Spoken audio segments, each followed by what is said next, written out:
सम्मानित साथियों, सावन के महीना में तमाम लोग झूला झूलते हैं, लेकिन देश के जवान कैसे झूला झूलते हैं। सरहदे हिंद पे रखवाली करने वाले झूला झूले हमारे देश का जवान चले, वीर सीना तान चले ना। झूला झूले हमारे देश का जवान चले, वीर सीना तान चले ना। झूला झूले हमारे देश का जवान चले, वीर सीना तान चले ना। कैसन झूलना बनौलन हो, झूलना फांसी के बनाए गीत इनकलाब गाए।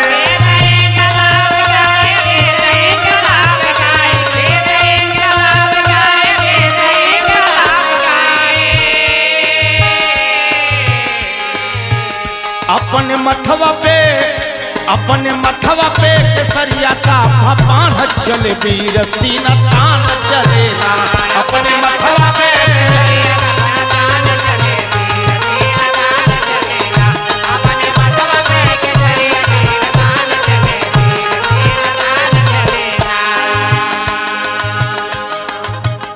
कुछ न जान गोला गोली बोले इनकलाब बोली।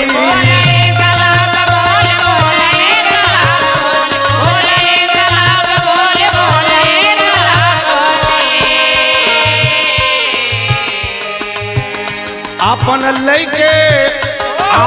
लैके हथेली ऊपर जान चले, वीर सीना तान चले ना। अपन लैके हथेली ऊपर जान चले।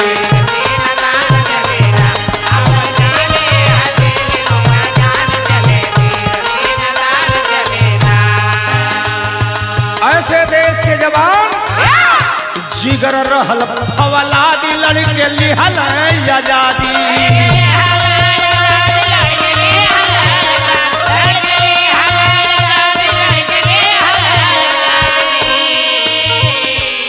और परिणाम क्या निकला,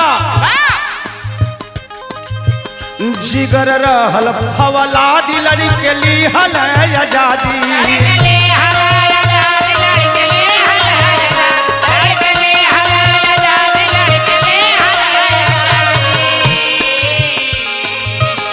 एक दिन गोरे पापी छोड़ हिंदुस्तान चले, वीर सीना तान चले ना। एक दिन गोरे पापी छोड़ हिंदुस्तान चले, वीर सीना तान चले ना। एक दिन गोरे पापी छोड़ हिंदुस्तान चले, वीर सीना तान चले ना। देश के लिए दिहल पीरवा बलिदान भय आजाद हिंदुस्तान।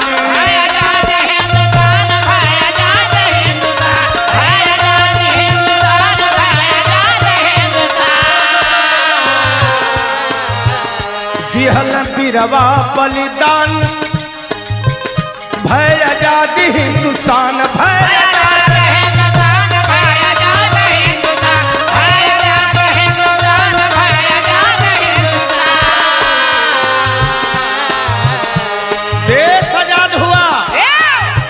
सिर उठा के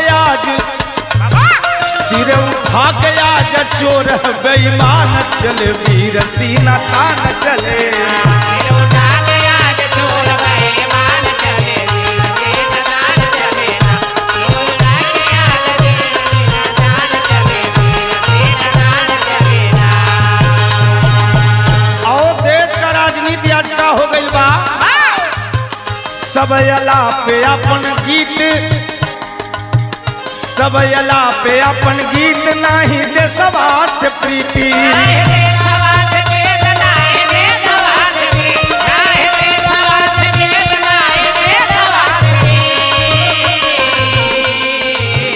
झूठी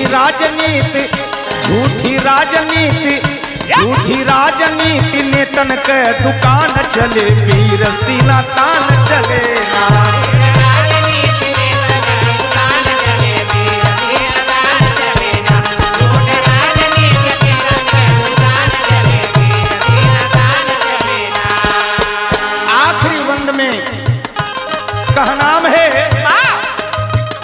बतिया माना मोर निवास बाट राम हित से आसी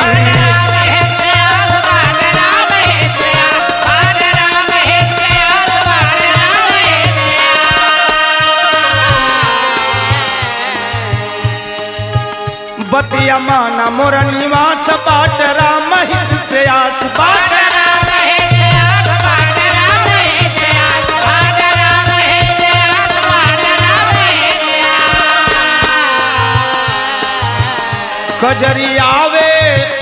कजरी आवे सलील यहाँ गान चले वीर सीना तान चले ना